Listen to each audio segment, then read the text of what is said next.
Sinais de alerta do surgimento do fascismo. Uma análise sobre os regimes fascistas que ocorreram na Alemanha, Itália, Chile, Grécia, Espanha, Portugal e Indonésia. Por Lawrence W. Bridge. 1. Empoderamento nacionalista contínuo. 2. Desdém por direitos humanos. 3. Identificação de inimigos como causa unificada. 4. Supremacia militar. 5. Sexismo desenfreado. 6. Controle de mídias de massa. 7. Obsessão com segurança nacional. 8. Governo e religião interligados. 9. Poder e direitos corporativos protegidos. 10. Poder e direitos de trabalhadores suprimidos. 11. Desdém pelos intelectuais e pelas artes. 12. Obsessão por crime e punição. 13. Corrupção e nepotismo desenfreado. 14. Eleições fraudulentas. Será que isso lembra para você alguma coisa que esteja ocorrendo no nosso país? Alguma onda desses sinais ocorrendo no nosso país?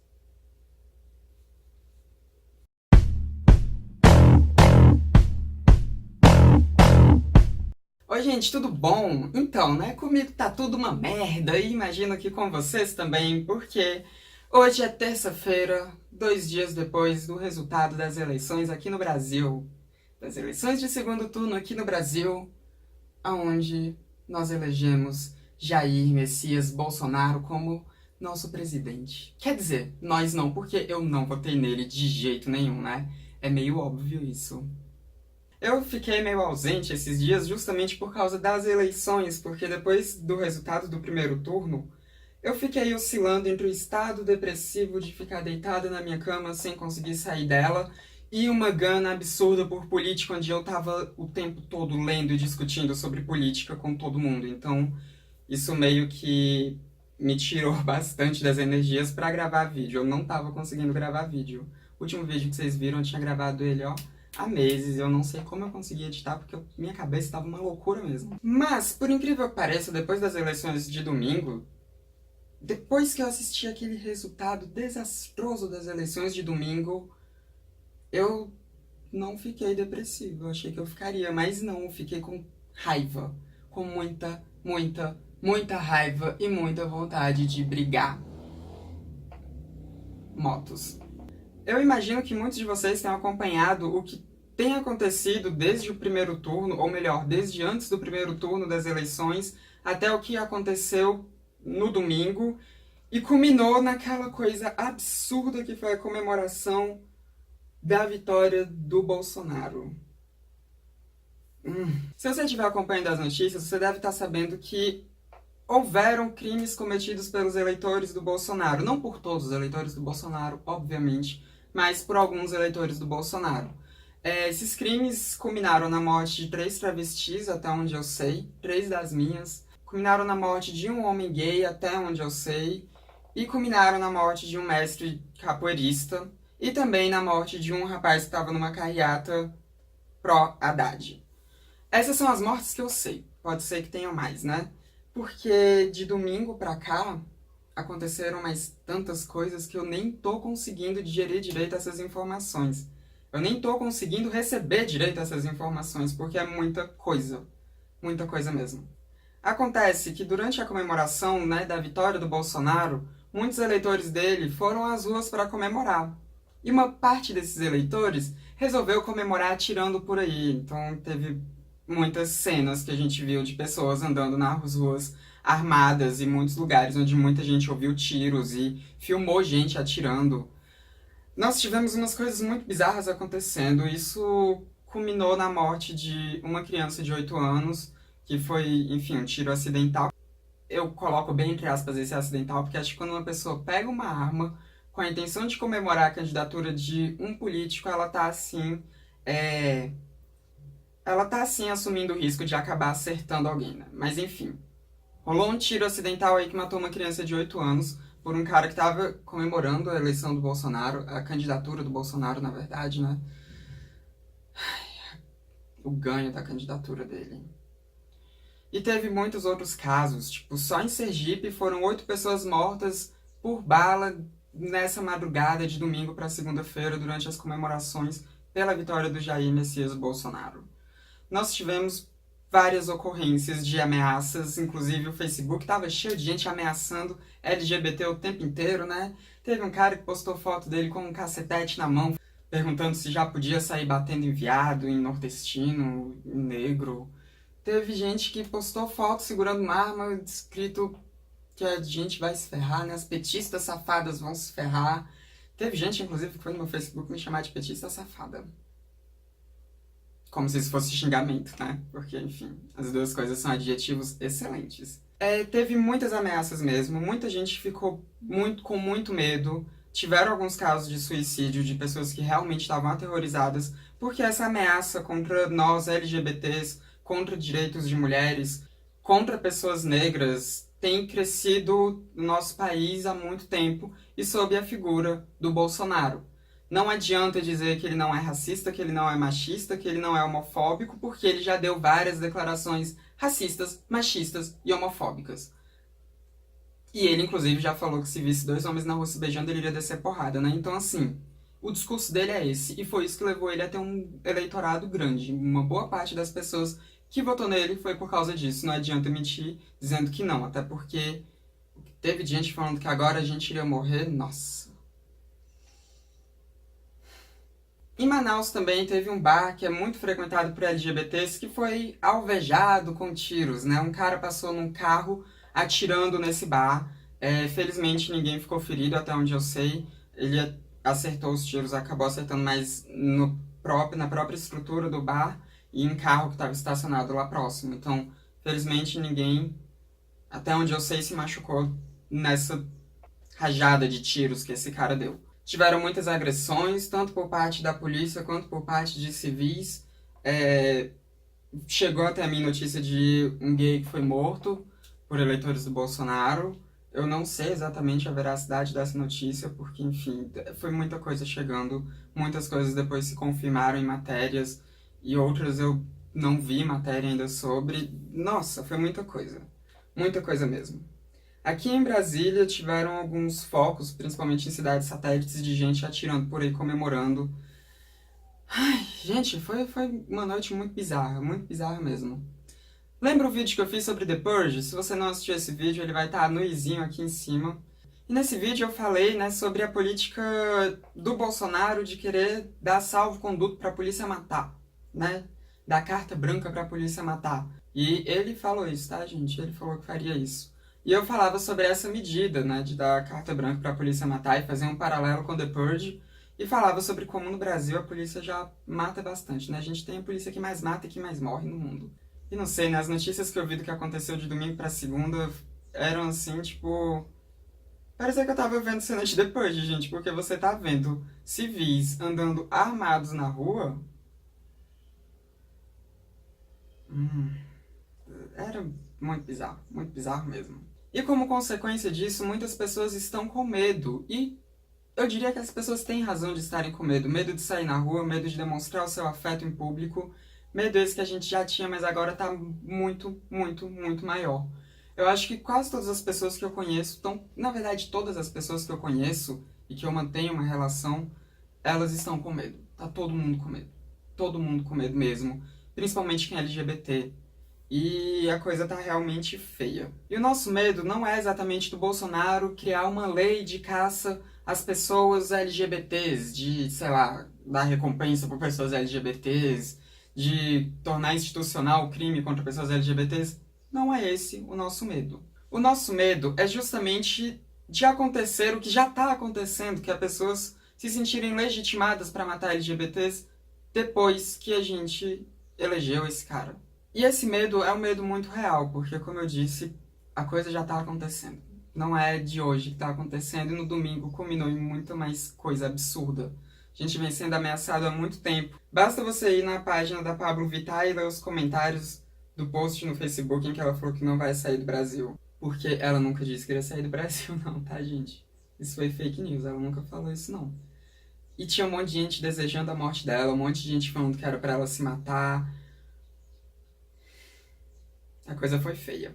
Aqui em Brasília houve também uma ameaça de invasão à Universidade de Brasília. para varrer os comunistas da Universidade de Brasília, mas essa invasão foi bem frustrada, né? Porque a UNB é resistência, a universidade é resistência, a UNB colocou esse povo para correr, mas tiveram outras universidades que não foi bem assim. Na Faculdade de Economia da USP, ontem, um grupo pequeno de homens entrou na universidade armados, e eles saíram entrando em salas de aula, tirando fotos de professores, tirando fotos das aulas que estavam ocorrendo, tirando fotos de alunos, falando que iriam acabar com as petistas safadas. Gente, esse povo tem uma fixação por mulher, né? As petistas safadas. É sempre no feminino. Engraçado isso. E também saíram, né, tipo, falando que agora que o Bolsonaro ganhou, a coisa ia ficar feia. E nesse caso eles não foram expulsos da universidade, até porque eles estavam armados, né? E tiveram várias universidades também que ficaram sob a ameaça de acontecer um ataque contra elas. Felizmente não aconteceu nenhum até agora, além de ameaças, né?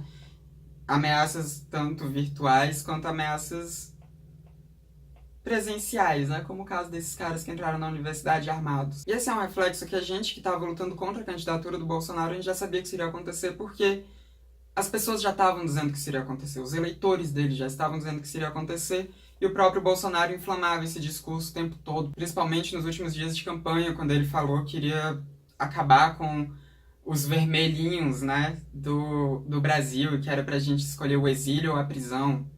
Então, assim, ele estava realmente incitando isso o tempo todo. Ele tentou dar uma amenizada em alguns momentos, uma amenizada bem meia boca, diga-se de passagem, mas ele estava alimentando esse tipo de coisa. A gente sabia que isso iria acontecer. Não só a gente, como a mídia internacional em peso sabia que isso iria acontecer, porque lá fora o Bolsonaro está sendo muito comparado com Hitler. O tempo inteiro ele está sendo muito comparado com Hitler, porque ele tem um discurso muito parecido com Hitler.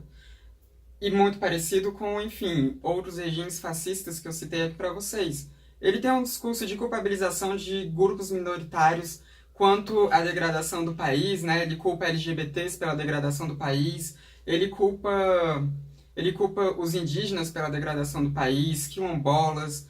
Ele tem um discurso muito sexista também, né? Ele é bem machista, ele já falou que mulher tem que ganhar menos porque engravida. Ele tentou amenizar isso nesses últimos tempos de campanha, mas ele tem um discurso muito machista. Uma boa parte do que levou ele a ganhar uma notoriedade na mídia foi justamente os discursos machistas dele. Hoje eu tô gravando de dia e tem escolas aqui perto, então acontece barulho de sinal às vezes. E ele tem uma política muito ultranacionalista, né? Tipo, uma política contra a imigração, uma política contra os imigrantes. Isso é um ultranacionalismo. Um ultranacionalismo esquisito, né? Porque ele e o Donald Trump estão bem assim, né? Bem juntinhos. Inclusive, tinha muito eleitor dele que colocava a cara do Trump junto com a do Bolsonaro em bandeira. Além disso, também tem a questão da repressão à mídia. Porque estavam dizendo que o Haddad iria reprimir a mídia porque ele propôs uma descentralização da mídia. Enfim, porque são algumas famílias que controlam uma boa parte da mídia no Brasil, né? E ele propunha essa descentralização e depois ele até tirou isso do programa de governo dele quando estavam associando isso com o controle da mídia. Mas acontece que, depois do Bolsonaro ser eleito, ele falou que ele não vai dar dinheiro para a Folha de São Paulo, né? Porque uma parte do jornalismo que nós temos aqui no Brasil é financiado, sim, pelo governo. Uma parte do dinheiro federal é passado para a mídia, e tem que ser assim mesmo, porque a mídia tem que receber um incentivo governamental, e ela tem que se manter o mais neutra possível. Não neutra exatamente, mas ela tem que se manter o mais imparcial possível. Ela tem que dar notícia de tudo. Tanto que a mídia deu várias declarações muito pesadas contra os governos que estavam atuando aqui no Brasil. E foi na Folha de São Paulo que houve a matéria que denunciou um caixa 2 do Bolsonaro, né? Então, ele falou que não iria dar dinheiro mais para a Folha. Isso foi uma ameaça não só à Folha de São Paulo, mas foi uma ameaça também a todas as outras mídias que nós temos, a todos os outros jornais, porque você falar isso é dizer que você não vai mais financiar o jornalismo brasileiro, a não ser que esse jornalismo cumpra suas exigências, né? A não ser que esse jornalismo fale a seu favor. Isso foi uma ameaça clara, gente. Quanto às eleições, elas não foram fraudulentas, né? A gente teve, sim, aquela expressiva votação no Bolsonaro nas urnas, a gente realmente teve isso, mas a campanha já é outra história, porque a campanha do Bolsonaro foi toda baseada em notícias falsas, né? Nas fake news. Isso quem tá dizendo não sou eu, é a mídia mesmo. Tanto que mesmo depois de eleito ele continua espalhando fake news aí sobre kit gay, sobre seminário LGBT no Congresso, coisas que, gente, nunca aconteceu. Nunca. Então a campanha dele foi toda baseada em uma estratégia nova, né, que tem ocorrido de 2016 para cá. O Trump se elegeu de forma semelhante. Então, ele se elegeu de uma forma nova, mas de uma forma muito suja, com muitas notícias falsas espalhando por aí, gerando um medo nacional quanto ao comunismo. Tem muitas décadas que as pessoas falam em ameaça comunista, né, que vários governantes falam em ameaça comunista para, enfim, né, tirar determinados partidos do poder. Não é só o PT não, né, porque a intenção também é cercear os outros partidos da esquerda que nós temos. Só que, gente, nem nos anos 60 tinha ameaça comunista e nem hoje existe ameaça comunista, não. A gente foi governado pelo PT durante mais de uma década, né? Foram 12 anos de PT, 12 anos de candidatura exata do PT, com mais autonomia para governar, porque no segundo mandato da Dilma ela não teve autonomia, não. Ela fez muita merda, sim, mas ela não teve autonomia no segundo mandato. Então nós tivemos 12 anos de governo do PT e o Brasil nem de longe se tornou um país comunista. A gente não chegou nem perto disso. Então, assim, ameaça comunista o nosso país não tem. Mas foi criado esse medo, ou melhor, foi reavivado esse medo no brasileiro. E isso foi usado muito pela campanha dele. Muito mesmo. Uma campanha que foi, sim, suja. Não foi fraudulenta, mas foi suja e cheia de falsas informações. Mas, né, agora a gente tem um presidente que é, sim, fascista, gente. Vocês odeiam isso, mas é, sim, fascista. Basta ver o que é o fascismo, basta você ver alguns sinais do que é o fascismo, basta você ver o que a mídia internacional está falando disso, inclusive países que já tiveram regimes fascistas muito pesados. Nosso país já teve regime fascista pesado, porque a nossa ditadura militar foi um regime fascista e foi muito, muito, muito pesado e durou 21 anos. Mas parece que a gente não aprendeu muito com isso, né? Porque tem muita gente aí pedindo a volta da ditadura e inclusive elegeram um cara que vive falando a favor da ditadura e que exalta torturador. Então, nosso país está sob uma ameaça fascista. A gente já sabia disso. Nós que fizemos campanha contra ele, nós lutamos contra isso. Teve muita gente, inclusive, que não era de esquerda e votou no Haddad para tentar impedir que o Bolsonaro ganhasse. Então, assim, a gente estava sob essa ameaça, a gente lutou contra essa ameaça, mas essa ameaça ganhou. E a gente tem visto todas essas ondas absurdas de ameaças e crimes acontecendo no nosso país, de pessoas armadas, enfim. Isso porque o porte de arma nem foi mais facilitado até então, né, porque o Bolsonaro nem assumiu ainda a presidência, e a gente já tá vendo tudo isso acontecendo. Eu confesso para vocês que eu fiquei um pouco assustada com a velocidade que isso aconteceu. Eu já esperava que isso fosse acontecer, mas eu não esperava que fosse no dia que o Bolsonaro foi eleito. Eu esperava que esse tipo de coisa fosse começar a acontecer depois da posse dele. Mas não, né? Começou muito antes. O povo tava realmente com uma gana absurda de sair batendo em viado e sair querendo expulsar comunista do país. Comunista. Então o medo é real, o medo é plausível, o medo ele é palpável. A gente tem motivos para estar com medo. Nós estamos sendo ameaçados constantemente, então é muito comum que a gente tenha medo. Agora, a gente não pode deixar esse medo impedir a gente de lutar. Porque, mais do que nunca, a gente precisa lutar, a gente precisa resistir. A gente precisa se ajudar, a gente precisa ficar unidos. A gente que está ameaçado, e mesmo gente que não faz parte de minorias que estejam ameaçadas, mas que são contra tudo isso que está acontecendo, nós temos que ficar unidos. Nós temos sim que ir para as ruas, para as manifestações que surgirem. Nós temos que mostrar nossa indignação com esse governo, até porque o nosso país está sendo taxado de nazista. Em vários lugares do mundo a gente sabe que não é bem assim. A gente sabe que uma boa parte do nosso país não é fascista, uma boa parte do nosso país não é nazista. Inclusive, uma parte do eleitorado do Bolsonaro não é fascista. Teve muita gente que votou nele por pura desinformação, porque foi na onda das fake news e tudo mais, né? Então tem uma parte do eleitorado dele que não é fascista. A gente sabe disso. A gente sabe que o nosso país não é um país nazista, não é um país fascista. Mas o nosso país é um país muito violento, é um país que tem uns discursos muito preconceituosos, sim. É um país muito complicado. Mas eu quero acreditar que não seja uma maioria do país que seja assim. E nós que não somos assim, nós que não somos fascistas, a gente tem que se unir. E a gente tem que tomar alguns cuidados também, porque, enfim, tá perigoso. Então, vocês não precisam fazer, por exemplo, o que eu tô fazendo aqui nesse canal, me expondo, porque eu sou uma pessoa que me exponho, né? Quando eu fiz esse canal no YouTube, eu tava me propondo justamente a isso, a me expor. E eu tô exposta, né? Tipo... Mas vocês não precisam fazer o que eu faço, vocês não precisam estar tão expostos assim na internet, vocês não precisam colocar a sua cara ali contra o governo, igual eu tô fazendo aqui, vocês não precisam fazer isso. Vocês podem lutar de outras formas, vocês podem lutar indo nas manifestações, igual eu já falei, vocês podem lutar sim fazendo umas críticas ao governo, mas sem colocar a sua cara tão à mostra assim, como é um canal no YouTube. Mas se você quiser fazer tudo isso, se você quiser se expor igual eu tô me expondo, eu acho ótimo também, tá? Não vou criticar não, até porque, né, é o que eu tô fazendo nesse momento. Mas algumas medidas de segurança são necessárias, e não se expor tanto é uma delas. Por exemplo, sair na rua com camisetas com frases de efeito, com frases nítidas contra o fascismo, pode ser um pouco perigoso se você tiver só. Então, sair com camisetas desse tipo talvez seja melhor se você estiver em grupo.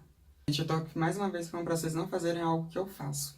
Mas tomem esse cuidado, analisem os lugares onde vocês estão andando, onde vocês estão frequentando, os lugares onde vocês precisam frequentar, para saber quais são os lugares mais seguros e quais são os lugares mais perigosos. Os lugares mais perigosos é melhor vocês não se exporem, porque a coisa tá realmente perigosa. Quanto a afeto em público, eu sou muito a pessoa a favor de afeto em público, tipo, eu sou muito a favor das pessoas que continuam andando de mãos dadas, né, de casais de 2 homens ou de 2 mulheres que continuam andando de mãos dadas. Eu sou muito a favor das demonstrações públicas de afeto, assim como os héteros, cisgêneros já fazem essas demonstrações públicas de afeto. Mas eu também me preocupo com a segurança de vocês, então tomem cuidado onde vocês estarão demonstrando afeto. Estejam sempre alerta a qualquer coisa ao redor de vocês. É meio alarmista falar isso, mas a gente está sob ameaça, então a gente tem que tomar, sim, certos cuidados. A gente tem que ser resistente, a gente tem que continuar mostrando as nossas cores, as cores das nossas bandeiras, né?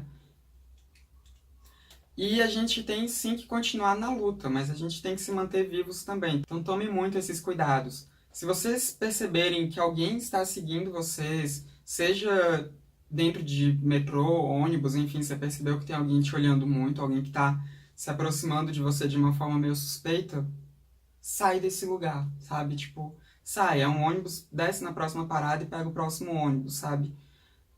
Fique alerta, a gente tem que ficar alerta. Se possível também, faça alguma aula de autodefesa, porque pode ser que você precise. Vamos torcer para que não, mas pode ser que você precise. Eu acho um absurdo eu estar aqui dando esses alertas, eu acho um absurdo eu estar aqui falando desse tipo de coisa. Eu nunca fui a favor desse tipo de coisa, da gente ter que sentir medo mesmo, mas a gente está vivendo tempos muito esquisitos. Tempos onde as pessoas elas estão se sentindo à vontade para falar que vão matar a gente, para publicar isso na internet, que vão matar a gente. Então a gente está realmente passando por um momento muito estranho na história do nosso país, e eu não sei quanto tempo isso vai durar. Eu não sei como vai ser o governo do Bolsonaro. Eu tô torcendo para que ele não consiga fazer nada daquele plano de governo dele, porque aquele plano de governo dele era horrível. Era horrível, principalmente no que tangia educação, segurança e saúde. Gente, era muito ruim mesmo. Na questão de grupos minoritários, então nem se fala. E a gente tem que defender aquilo que a gente tem de mais caro, de mais precioso. A gente tem que defender os nossos direitos sociais. Quando eu digo direitos sociais, não estou falando só o que está prescrito em lei, mas também o direito de ir e vir, que nós deveríamos ter, o direito ao respeito que nós deveríamos ter. Enfim, a gente tem que preservar esses nossos direitos, a gente tem que fazer de tudo para preservar a nossa biodiversidade, porque é um cara que ele realmente não tem comprometimento nenhum com a biodiversidade do país, e nós moramos no país mais biodiverso do mundo. Isso é muito sagrado no nosso país. A gente tem que ter muito cuidado com a nossa biodiversidade, então a gente tem que se opor a qualquer proposta que vá ferir nossa biodiversidade, como, por exemplo, enfraquecer o IBAMA, enfraquecer os órgãos de fiscalização, enfraquecer a polícia ambiental. Gente, a gente não pode deixar isso acontecer. A gente vai ter que lutar contra essas coisas. A gente vai ter que lutar pelos povos indígenas e quilombolas também, porque o Bolsonaro já falou que não vai dar 1 centímetro de terra para eles.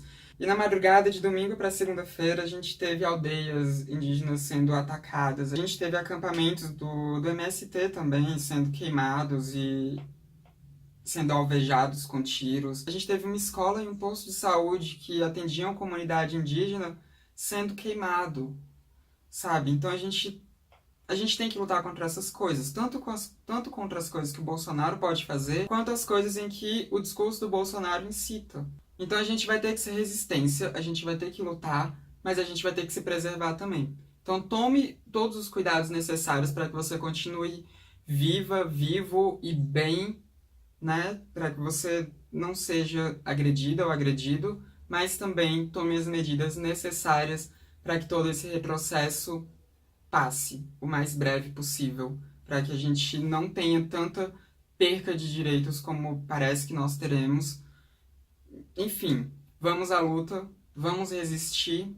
A gente já resistiu a muita coisa.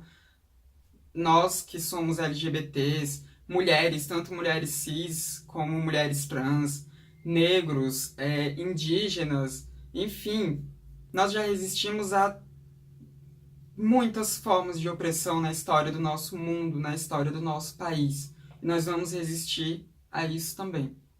A gente só precisa se manter juntos, se manter unidos e proteger uns aos outros. A gente vai sair dessa, a gente vai conseguir sobreviver. Mas para isso a gente vai ter que ficar juntos. Então, apoiem os seus, apoiem as suas, que a gente vai sair dessa. Eu espero que vocês fiquem bem. Eu espero que vocês estejam bem, apesar de tudo. E eu espero que vocês estejam na resistência, junto comigo.